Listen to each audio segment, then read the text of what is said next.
Hairy faces. What a lot of hairy-faced men there are around nowadays. When a man grows hair all over his face, it is impossible to tell what he really looks like. Perhaps that's why he does it. He'd rather you didn't know. Then there's the problem of washing. When the very hairy ones wash their faces, it must be as big a job as when you and I wash the hair on our heads. So what I want to know is this. How often do all these hairy-faced men wash their faces? Is it only once a week, like us on Sunday nights? And do they shampoo it? Do they use a hairdryer? Do they rub hair tonic in to stop their faces from going bald? Do they go to a barber to have their hairy faces cut and trimmed, or do they do it themselves, in front of the bathroom mirror with nail scissors? I don't know. But the next time you see a man with a hairy face, which will probably be as soon as you step out onto the street, maybe you will look at him more closely and start wondering about some of these things. Mr. Twit was one of those very hairy-faced men. The whole of his face, except for his forehead, his eyes, and his nose, was covered with thick hair. The stuff even sprouted in revolting tufts out of his nostrils and ear holes.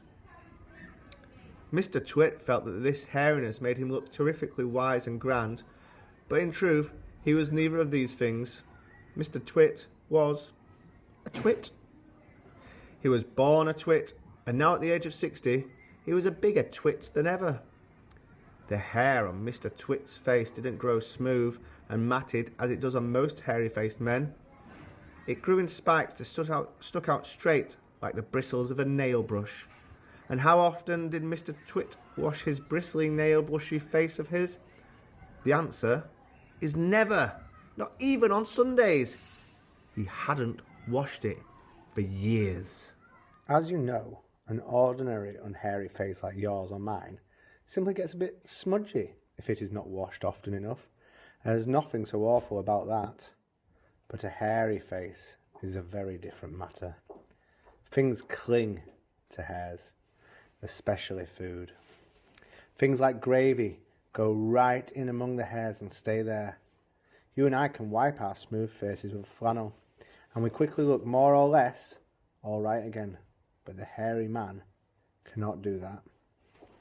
We can also, if we are careful, eat our meals without spreading food all over our faces, but not so the hairy man. Watch carefully next time you see a hairy man eating his lunch, and you'll notice that even if he opens his mouth very wide, it is impossible for him to get a spoonful of beef stew or ice cream or even chocolate sauce into it without leaving some of it on the hairs. Mr. Twit didn't even bother to open his mouth wide when he ate.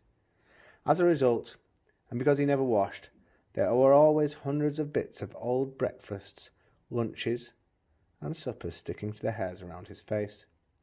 They weren't big bits, mind you, because he had to wipe those off with the back of his hand or on his sleeve while he was eating.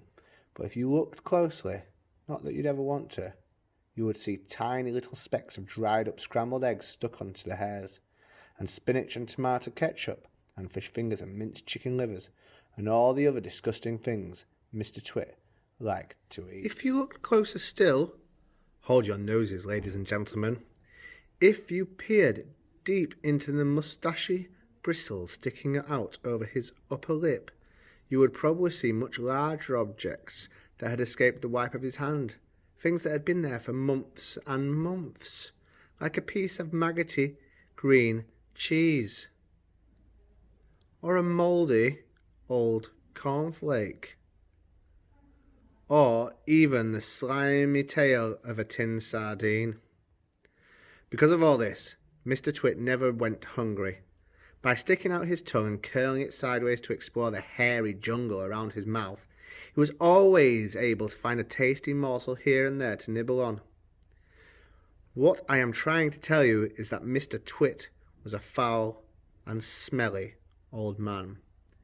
He was an extremely horrid old man, as you'll find out in a moment. Mrs. Twit was no better than her husband. She did not, of course, have a hairy face. It was a pity she didn't, because that, at any rate, would have hidden some of her fearful ugliness. Take a look at her. Have you ever seen a woman with an uglier face than that? I doubt it. But the funny thing is that Mrs. Twit wasn't born ugly. She'd had quite a nice face when she was young. The ugliness had grown upon her year by year as she got older. Why would that happen? I'll tell you why. If a person has ugly thoughts, it begins to show on the face. And when that person has ugly thoughts every day, every week, every year, the face gets uglier and uglier until it gets so ugly that you can hardly bear to look at it.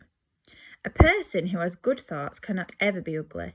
You can have a wonky nose and a crooked mouth and a double chin and stick out teeth, but if you have good thoughts, they will shine out of your face like sunbeams and you will always look lovely. Nothing shone out of Mrs. Twit's face. In her right hand she carried a walking stick. She used to tell people that this was because she had warts growing on the soles of her left foot and walking was painful. But the real reason she carried a stick was so that she could hit things with it. Things like dogs and cats and small children. And then there was the glass eye.